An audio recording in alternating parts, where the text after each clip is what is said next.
여러분 안녕하십니까. 세종시 출범 이후 대전과 세종을 출퇴근하는 이동 수요가 꾸준히 늘면서 출퇴근 시간마다 정체 현상이 심각해지고 있는데요. 수도권을 제외하고 전국에서 최초로 대전과 세종을 연결하는 광역 급행 좌석 버스, 즉 M버스가 도입됩니다. 세종시는 상반기 본격 운영을 시작할 것이라고 계획을 발표했지만 아직 해결해야 할 숙제도 많습니다. 장석영 기자입니다. 세종시 출범 이후 대전에서 11만여 명이 빠져나갔습니다. 여전히 직장은 대전인 사람들이 많아 출퇴근 시간마다 도로 정체 현상은 심각합니다. 대중교통을 이용하려면 세종에서 BRT를 타고 대전 반석역에서 도시철도 1호선으로 환승해야 하다 보니 1시간 이상 걸립니다. 이를 해결하기 위해 세종시는 대전과 세종을 한 번에 잇는 대중교통을 요청했고 지난해 10월 국토교통부 대도시권 광역교통위원회는 대전과 세종을 한 번에 연결하는 광역 급행버스, 즉 M버스를 전격 승인했습니다. M버스는 국토부에서 운영하는 광역 급행형 좌석버스로 2개 이상의 광역 시도를 오가며 정류장이 14개를 넘어서는 안 됩니다. 세종시는 이미 M버스 노선까지 공개하며 올 상반기 운영을 시작하겠다고 밝혔습니다. 세종 충남대병원을 시작으로 고운동, 중촌동, 다정동, 세럼동, 한솔동으로 이어집니다. 현재 국토부가 운송 사업자를 모집해 5개 정도 업체를 대상으로 평가 중으로 다음 달까지는 사업자를 최종 선정하게 됩니다. 업체가 선정된 다음에 운행 개시까지 한 3개월 정도 이렇게 아마 소요가 될 것으로 지금 판단을 하고 있습니다. 그래서 그 부분은 아마 저희가 운행 노선이라든지 아니면 운행 개시 그 시기는 아마 대광역하고 더 협의를 해 나가서. 하지만 대전시는 아직까지 조심스러운 입장입니다. 대전에도 67개의 정류장이 정해져야 하는데 고심 중입니다. 세종시가 처음 요청했던 노선은 반석역을 지나 충남대, 유성온천, 대전시청을 종점으로 하는데 일단 대전시청 인근에 차고지를 둘 만한 공간도 없을 뿐더러 당초 대전시가 원했던 신동 둥곡을 지나는 노선이 관철되지 않으면서 노선을 최종 결정하지 못하고 있습니다. 대전시의 교통 흐름과 지리적 여건, 이용 수요 등을 고려해서 대전시 구간의 정류장에 대한 협의를 계속적으로 진행할 계획 중에 있습니다. 세종시의 계획대로라면 대전과 세종을 한 번에 잇는 수도권을 제외한 전국 최초의 광역 급행 M버스는 6, 7월이면 운행을 시작합니다. 하지만 해결해야 할 숙제도 만만치 않아 현실적으로는 언제 개시될지 조금 더 지켜봐야 할 것으로 보입니다. TJB 장석영입니다. 절도범에 의해 국내로 반입된 고려불상의 소유권이 일본 사찰에 있다는 2심 판결과 관련해 불교계가 한국 불교를 무시한 처사라며 반발하고 있습니다. 대한불교 조계종은 성명을 내고 불상이 제작된 옛 서주 부석사와 현재 서산 부석사를 같은 사찰로 인정할 수 없기 때문에 불상의 소유권이 서산 부석사에 없다는 법원의 판단은 2000년 한국 불교의 역사와 조계종의 정통성을 무시한 판결이라고 비판했습니다. 그러면서 민족의 수천 년 정신이 담긴 문화재를 다시 약탈한 국가로 되돌려주는 이번 판결의 부당성은 역사가 기억할 것이라며 목소리를 높였습니다. 코로나19 방역의 최전선에서 사투를 벌인 곳, 바로 일선 보건소들입니다. 실내 마스크 착용 의무 해제와 더불어서 보건소들이 코로나로 중단했던 검사 업무를 3년 만에 다시 시작했습니다. 각종 검사와 서류를 발급하려고 비싼 일반 병원을 가야 했던 서민들에게는 더없이 반가운 소식입니다. 김철진 기자입니다. 대전 동구보건소, 지난 2020년 2월 이후 3년 만에 산전검사와 풍진, 갑상선 검사 등 각종 검사 업무가 재개되면서 접수실에 모처럼 활기가 넘칩니다. 선전 검사 좀 받으려고 왔어요. 아, 그래. 그럼 지금 현재 임신 중이신가요? 네.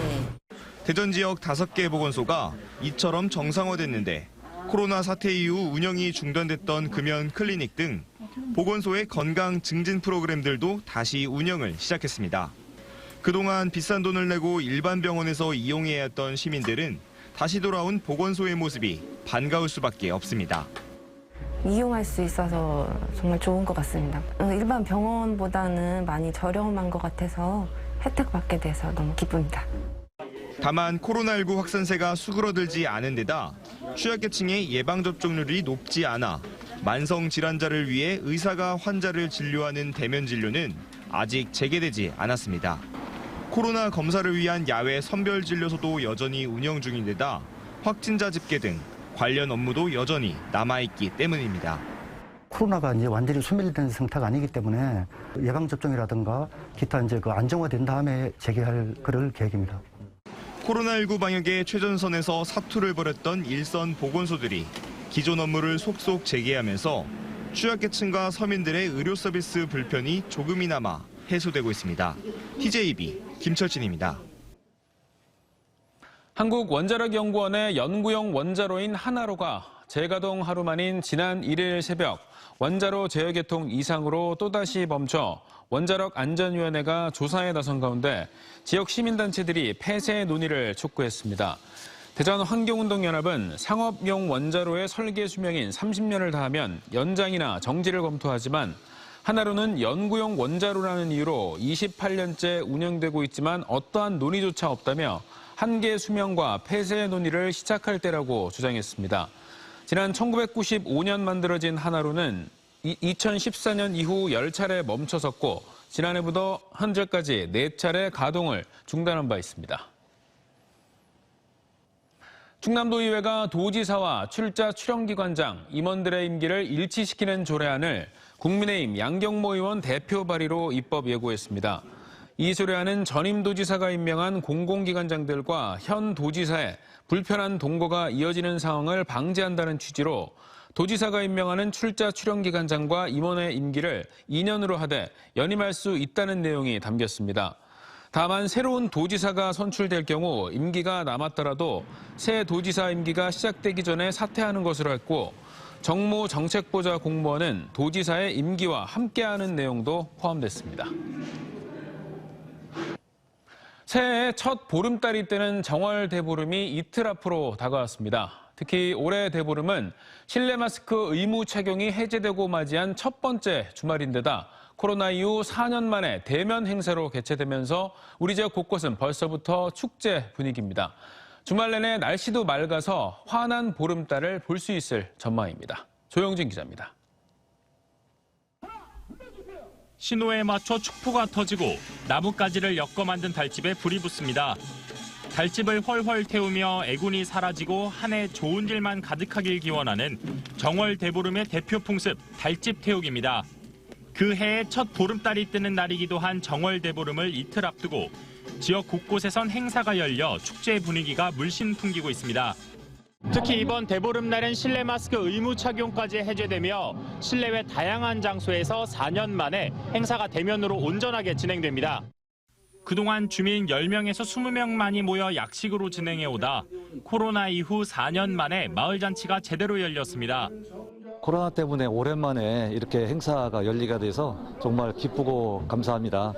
주민 간에 화합하고 또 통합하고 안녕과 건강을 좀 기원하는 제가 앞으로 계속 열려서 다채로운 민속놀이가 마련된 공원에도 아이들은 시간 가는 줄 모르고 윷놀이와 투호에 푹 빠졌습니다. 공원 한켠에선 마을을 수백 년간 지켜온 느티나무에 목신제를 지내고 호두와 땅콩 등 불엄을 깨며 한 해 동안 번영과 행운을 기원합니다. 시민들이 불엄 깨 드시면서 애군도 보내시고 더위도 날리시고 건강하게 한 해 보내라는 의미로 준비했습니다. 이 외에도 토요일인 내일 세종 금강보행교와 대전 신탄진 금강변 둔치에선 쥐불놀이 축제가 열려 연날리기와 대보름 음식 나누기 등이 이어집니다. 또 대전 중구 무수동과 동구 대동 등에서도 산신제와 소원성취 기원제, 달집 태우기 등 마을 제례가 진행됩니다. 대보름 당일인 모레 서산 해미읍성과 부여 백마강 테마파크 등에선 전통 복식 체험과 불엄 나누기 등 다채로운 행사들이 펼쳐집니다. 춥지만 맑은 날씨가 주말 내내 이어지며 우리 지역에선 환한 보름달을 볼 수 있을 전망입니다. TJB 조형준입니다. 대전시가 경기 침체로 어려움을 겪는 소상공인들을 위해 시소유 지하상가와 농수산시장 등 공유재산을 임차에 사용하는 소상공인들의 임대료를 절반으로 낮춰주는 조치를 연말까지 연장하기로 했습니다. 이와 함께 저소득층이 주거용으로 공유재산을 임차한 경우 임대료율은 2.5%에서 2%로 사회적 기업 등의 임대료율은 5%에서 2%로 각각 낮추기로 했습니다. 익명을 요구한 기부자가 논산 지역의 어려운 이웃을 위해 써달라며 1억 4,950만 원을 충남 사회복지 공동모금회를 통해 기부했습니다. 논산시에 따르면 이 기부자는 아내의 고향인 논산 이웃들에게 힘이 되길 바란다며 지난 2021년 5억 4천여만 원을 기탁하는 등 3년간 모두 8억 2천여만 원을 기부했고 더 많은 이웃을 돕지 못해 미안하다는 말을 전했습니다. 논산시는 기부금을 18세 미만 자녀를 둔 97가구 저소득층에게 5개월간 나눠 지원하기로 했습니다. 가수 겸 배우인 이승기 씨가 카이스트 발전기금으로 3억 원을 기부했습니다. 이승기 씨는 서울에서 카이스트 관계자 등이 참석한 가운데 3억 원의 발전기금 약정식을 가졌으며 캠퍼스 구축 등 학교 발전에 사용될 예정입니다.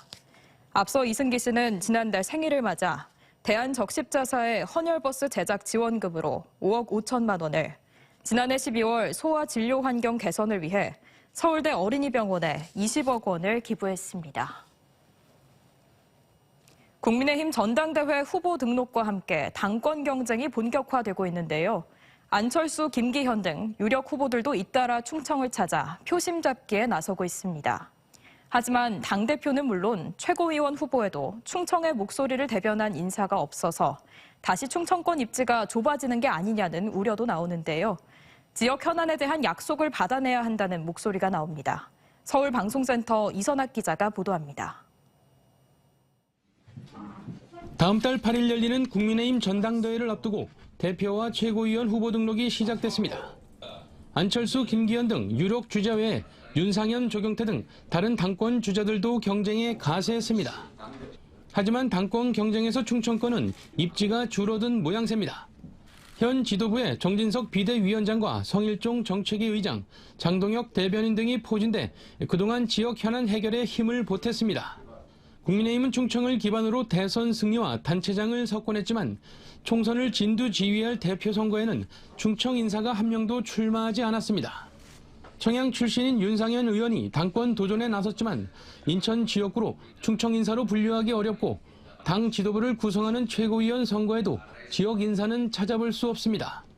지도부의 지역의 목소리를 대변할 인사가 없다 보면 대전과 내포 혁신도시, 충청지방은행 설립 등 현안 해결에 정부와 소통이 부족하지 않겠냐는 우려인데 물론 반대 시각도 있습니다. 당대표 선거와 최고위원 선거에서 지역 출신들이 출마를 안 했기 때문에 이제 당선될 확률은 없을 거고 지역이 불이익을 당할 수 있겠다 뭐 이런 생각은 들기는 하지만 그러나 이제 내년 총선 결과가 더 중요하기 때문에 크게 개의할 필요는 없겠다. 유력 주자인 안철수, 김기현 의원 모두 충청은 뚜렷한 우세지가 아닌 만큼 기회가 열려 있고 선거 과정에서 지역 현안에 대한 약속을 받아낼 필요성이 있다는 겁니다. 두 후보 모두 연초부터 충청을 잇따라 방문하며 당원 표심을 구해야 하는 것도 이 때문으로 여당 소속 시도지사의 전략적 선택 여부도 주목됩니다. 국민의힘은 예비 경선을 통해 10일쯤 본경선 후보 4명을 출연한 뒤 다음 달 4일부터 7일까지 투표를 진행해 당대표를 선출합니다. 충청 인사가 빠진 국민의힘 새 지도부가 어떤 정치력으로 내년 총선에서 지역 민심을 얻을 수 있을지 관심이 모아집니다. TJB 이선학입니다. 대전지검 형사 4부는 대전과 세종의 공사 현장을 돌며 자신들의 살수차를 이용하지 않으면 환경오염 민원을 제기하겠다고 협박해 4억 3,600만 원 상당을 뜯어낸 혐의로 형제관계인 살수차 기사 A씨 등 2명을 구속하고 나머지 공범 2명은 불구속 기소했습니다. 검찰은 이들이 업체로부터 매달 최대 660만 원가량의 이용료를 받았지만 실제 운행은 한 달에 한두 번에 그쳤고 사용을 거절한 공장은 진출 입로를 막아 업무를 방해한 혐의 등을 받고 있다고 설명했습니다. 코로나19 확산으로 마스크 품귀 현상을 빚자 마스크를 대량으로 팔겠다며 사기 행각을 벌여 계약금 수억 원을 챙긴 60대가 징역형을 받았습니다. 대전지법 형사 7단독은 지난 2020년 4월 서울 강남구 자신의 사무실에서 KF94 마스크 10억 장을 장당 700원에 팔겠다며 계약금 명목으로 3억 원을 가로챈 62살 A씨에게 징역 1년 6개월을 선고했습니다. 재판부는 가로챈 금액이 적지 않음에도 피해 회복을 위한 노력을 하지 않았고 도주까지 시도해 엄벌할 필요가 있다며 양형 이유를 설명했습니다. 공주교도소에서 동료 재소자를 폭행해 숨지게 한 혐의로 2심에서 사형 선고를 받은 28살 무기수 A씨가 재판부의 판단에 불복해 상고장을 제출했습니다. 지난달 30일 A씨와 함께 동료 수용자를 살해한 혐의로 징역 12년과 14년을 선고받은 재소자 B씨와 C씨가 상고장을 제출한 데 이어서 A씨도 변호인을 통해 상고의 뜻을 밝힌 겁니다. 앞서 대전고법 제1-3 형사부는 2021년 12월 동료 재소자를 상대로 가혹행위와 성추행을 일삼고 수시로 폭행해 숨지게 한 혐의로 무기수 A씨에게 1심에서 내려진 무기징역 판결을 뒤집고 사형을 선고했습니다.